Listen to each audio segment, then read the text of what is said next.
Nekutegeeza nti Tale Center ebadde nga ebeera mu kitundu eky'Ekyambogo bagiggyeyo mu lukujjukujju tebategezezza nsi ne bagiteeka e Lubowa eri ku ttaka lya acres 5 era baasibyesibye odda ebintu bye bagenda teekawo ne tenti obagenda okuba nti basinzira okulanga obubbi bwabwe obululu bwe baba bafunye obudde obulangirira. So Mr. President gweno njala kutegeeza Tale Center nagikutegezezzaako naye kati ndowooza mwenna bajjukira obulungi bwe nakola video nga ne mu ku-exposinga ekitongole ekyali kikuba number plate eziketta abantu ze bayita digital number plate. Ne mbategeeza nti ekitongole ekyo kyali kitudde ku kitebe ky'Abambega ekibuli. Mr. President nsaba okukulopera ng'oggyeko Tale Center egenda okubeera e Lubowa ate Control Center owagenda okuva ebibalo byonna eby'obubbi bw'obululu Tale Center eno era egenda kubeera ku CID headquarters ekibuli mu kifo mu 7 we yalaunkingira digital number plates zino ekifo ekyo kimaze okuyoyotebwa era kyazimbiddwako bulungi ekisaakaate nga munda kyonna bakitaddemu computer ez'enjawulo saako n'abafere ba gavumenti bagenda okuba nga transmittinga results zivaawo nga zigenda butereevu nnyo ku Tale Center egenda okubeera Olubowa. So Mr. President njagadde kutegeeze nti CID headquarters ekibuli wagenda okubeera Control Center transmittinga results mu 7 abasajja babasebezi babagenda okukozesa nga bazisindikira byabakama wali e Lubowa gy'atadde enkambi ye Ojijja Kyambogo. Ezo ndowooza zi security alert 2 kati security alert yokusatu egenda kuwanvuwamukko naye njala kusevinga bannayuganda. Security alert yokusatu egenda kuwanvuwamukko naye njala kusevinga bannayuganda batya mu mbeera ey'akafandalinga eddya ly'obukadde. Njala bannayuganda mwenna nga mmanyi nti nga nkitegeera nti Uganda ekulemeredde oyagala kutambulako kugenda kufuna kigule magala eddiba omuddo gwa kiragala mu nsi z'Abamagulumeero. Muganda ng'essaagala bakubbe ssente ze ez'ekikazi oba ez'ekisajja mu bintu by'ekiyaayi. Mujjukira kampuni ya Skype ne yabba abantu ne kampuni nyizi zibbye abantu ne ba agent bangi babbye abantu. Waliwo kampuni bagiyita Alpha and Omega. Kampuni bagiyita Alpha and Omega. Kampuni eyo egamba ekolera ku Wakazawuse na Kasero. Gwe munnayuganda yenna nkuddamu okulabula mu security alert togeza n'okwata ssente zo n'oziteeka mu kampuni gye bayita Alpha and Omega okugenda okuregisteringa nti bakutwalira ku loan. Kampuni ya kifere okusinziira ku malobozi g'ennyendo okuzannyira agatambula mu WhatsApp groups tebakubba ssente zo. Lwaki? Wuliriza bulungi nnyo. Ng'oggyeko ensi z'Abawarabu gye batwala omwana bamututte ku looni gye batwala omwana ng'agenze ne contract ate batuuke ne bagikyusa. Nyongera okugamba ng'olina omutwe ogukola nga tolina gwa neighbor.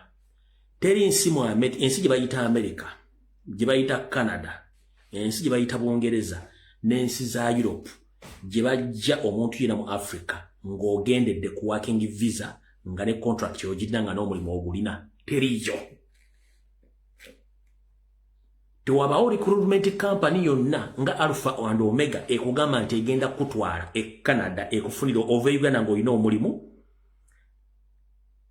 ngere kutwalidde ku looni ojja kusasula ssente zo oluvannyuma ng'otuuse ng'ofunye omulimu tebakulya ssente. Tekiriyo. Eggwanga lya America, erya Canada, erya Bungereza n'ensi za Europe tebakulya ssente nti waliyo recruitment companies eziri e Uganda n'eziri mu Europe ezitwala abantu bajja mu Africa mu Uganda nga bagenze bayina emirimu. Tekiriyo. One. Oyo omusajja ngenda bazannyira amaloboozi ali mu voice note bagamba nti musasula registration wa mitwalo 11 wakuba ku mitwalo 10 plus. Then ne muteeko simayo babisere mekeni mitwalo 5. Then wona processing la visa yo ng'ogenda kukola direct n'owayi mitwalo 5 kitegeeza bagenda kufera emitwalo 6. Bagenda kufera emitwalo 6 nga bakugenda ate oluvannyuma bagenda kubanga bakusala 20% ku musala gw'ogenda okufuna mu nsi ezo ng'emugenda okuwulira.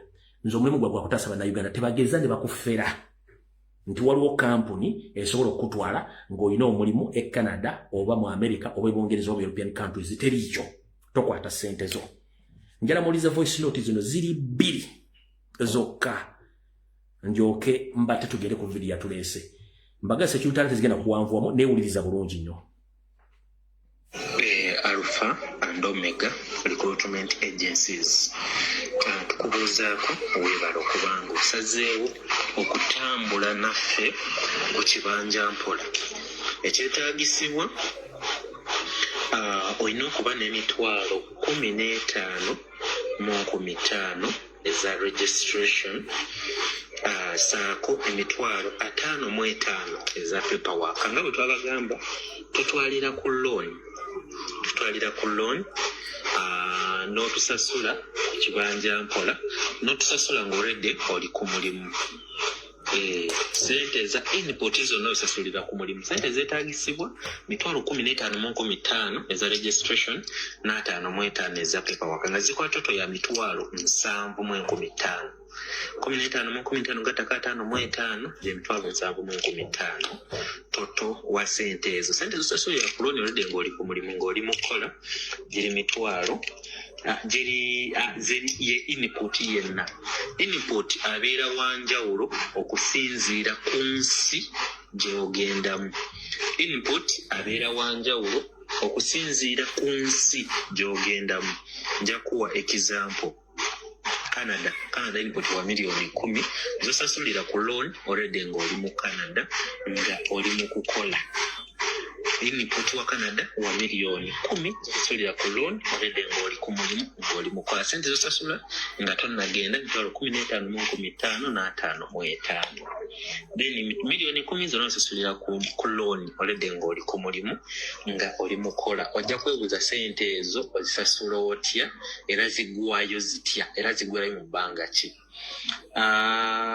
Nga bwe tubagambye contract zitandikira ku myaka 2 paka ku myaka 6. Then sente ezo tuba tukutema 20% ku musaala gwo buli mwezi paka loan yo weggwerayo. Sente ezo za input tukutema 20% buli mwezi ku musaala gwo paka nga loan yo eweddeyo.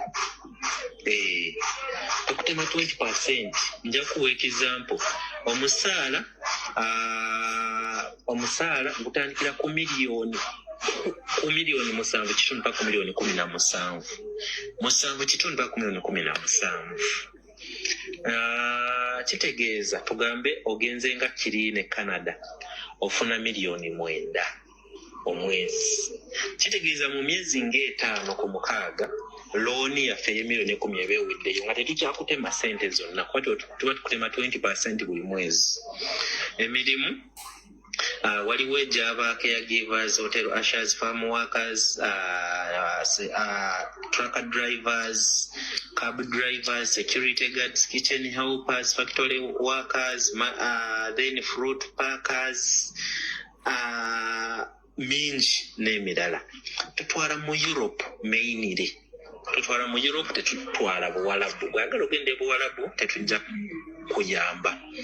Tutwala mu Poland, Australia, Singapore, Luxembourg, Netherlands, Switzerland, UK, USA, Canada, Denmark, California n'endala.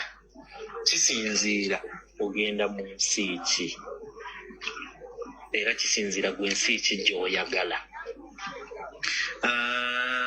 Then ekirala accommodation, feeding, medical insurance byonna bibeera catered for by your employer. Bino bisayiningira wano mu contract yo. Tutwala only and only ku working visa. Tutwalira ku working visa yokka. Tutwala abasoma n'abataasoma, naye mostly abataasoma unskilled. We majorly deal with unskilled abataasoma betusinga otuwa. Kwata mwawo kabulaza yenna gy'oli nga tonnanyawala gyekukuba kuwaayo sente zo. Teri muzungu akozesa muntu nga talina kyamanyi. Teri muzungu akozesa muntu nga talina kyamanyi. Teri muzungu akozesa muntu nga talina kyamanyi. Lwaki libaddamu ne bakusomesa. Awo njagadde pozingamu. Tonyawala gy'onakkuba oba oyina stress zo n'otwalayo sente zo bano baffe njagadde be exposing nga tugenze mu maaso. Okutambula otambulira mu myezi 3 gyokka. Emyezi 3 gyokka ojja kuba otambula. Then ekirala offices zaffe zirina kasero ku Workers House ku first floor room B15 wane Kampala. Tetulina branch endala yonna. tulina Kasero. Okujja ku office, this is a point to note, wano notingawo nnyo. Okujja ku office ogira ku appointment ng'omaze kusasula sente za registration emitwalo 15,000. Tukusharingira receipt na appointment okujja ku office ogira ku appointment ng'omaze sasula sente za registration emitwalo 15,000. Twayenza okuba ng'osazeewo otambula naffe oba osazeewo oba oba oli ready okutwegattako oba otambula naffe. Enamba za cashier kweziri okwo n'amannya ge zireeta oteekako emitwalo 15,015 n'osindika national ID yo ne tukuteerako receipt yo n'appointment okujja. Thank you very much for choosing Alpha and Omega recruitment agencies. If you're ready and decided to travel with us, we are so happy and we are so welcoming. What you need is your national ID and a passport, or one of them. We can help you process a passport if you don't have.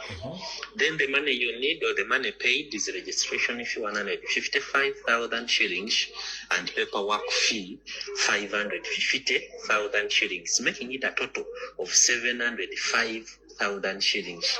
The money you pay is registration fee 155,000 shillings and paperwork fee 550,000 shillings, making a total of 705,000 shillings. That's the only money you pay. Then the rest of the money is all paid on loan while you're already at work working.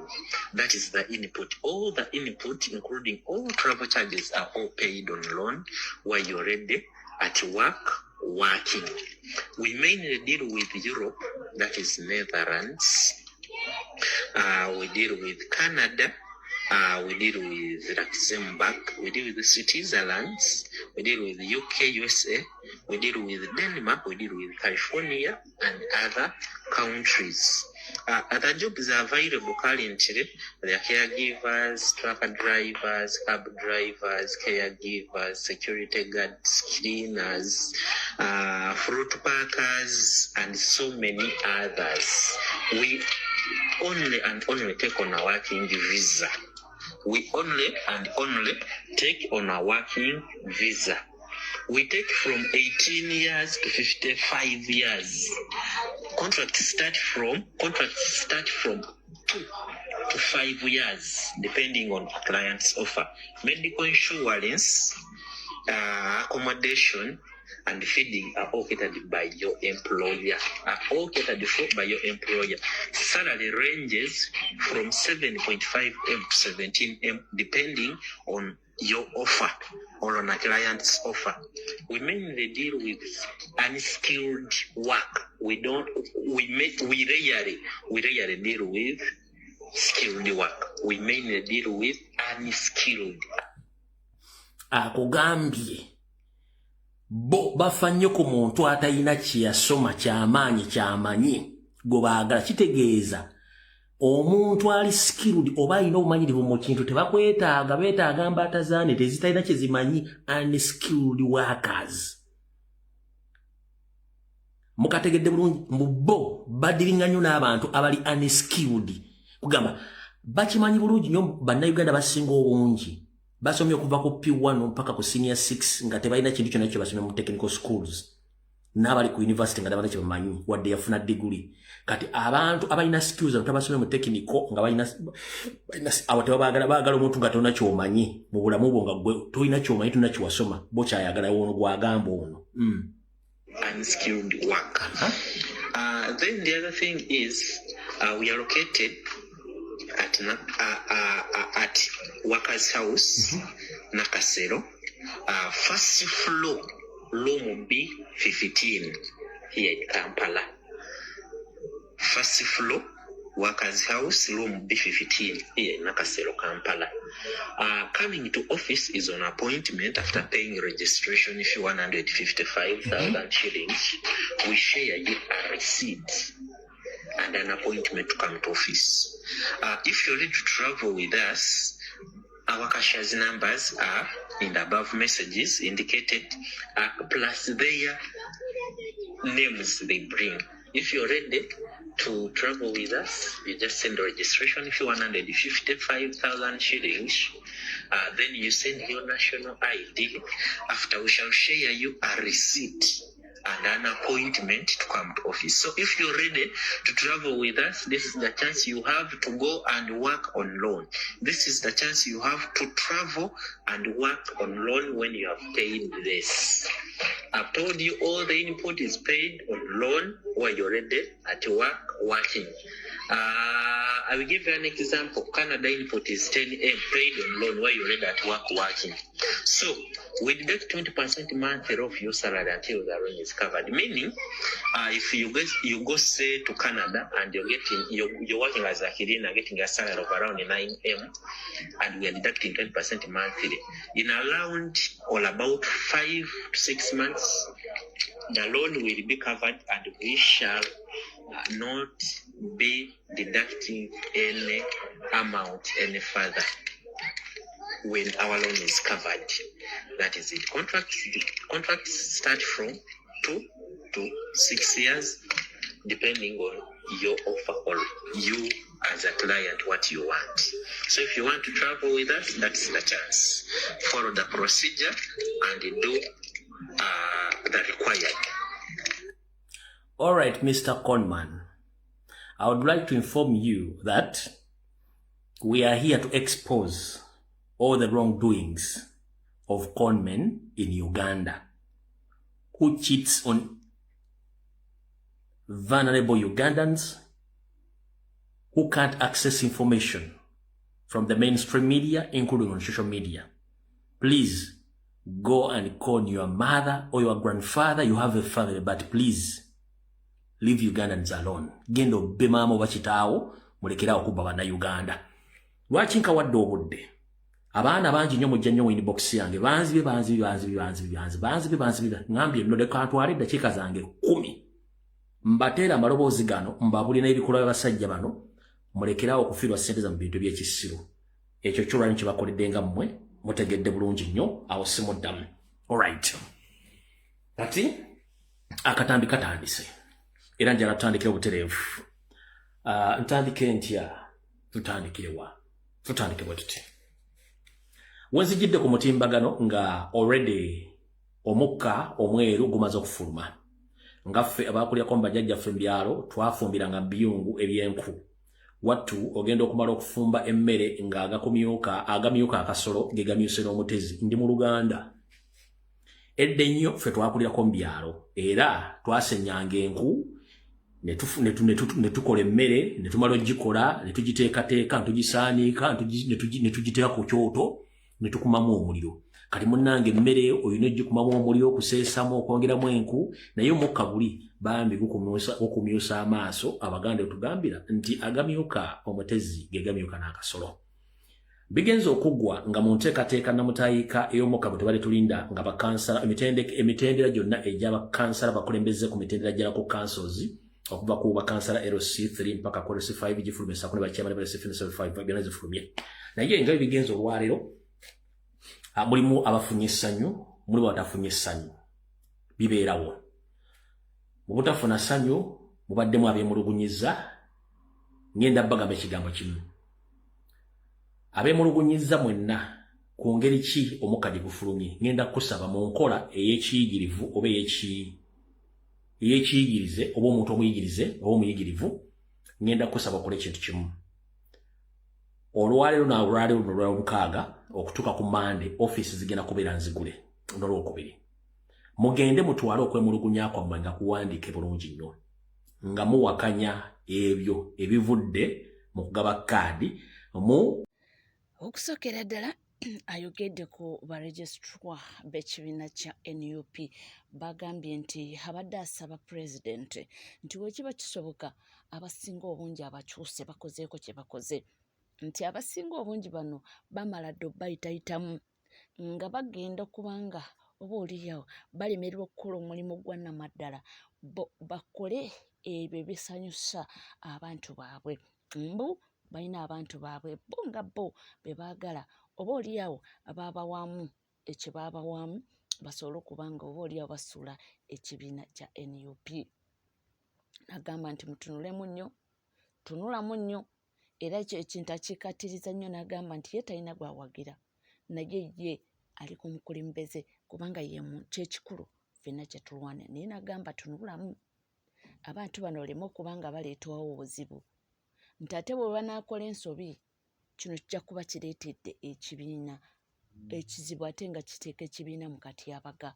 Tulaba abaana bakola ki nga beewaga okuba nga beekalakasa singa ebintu binaaba bitambudde engeri gye batasuubira nti munnange wayinza okubaawo essasaage.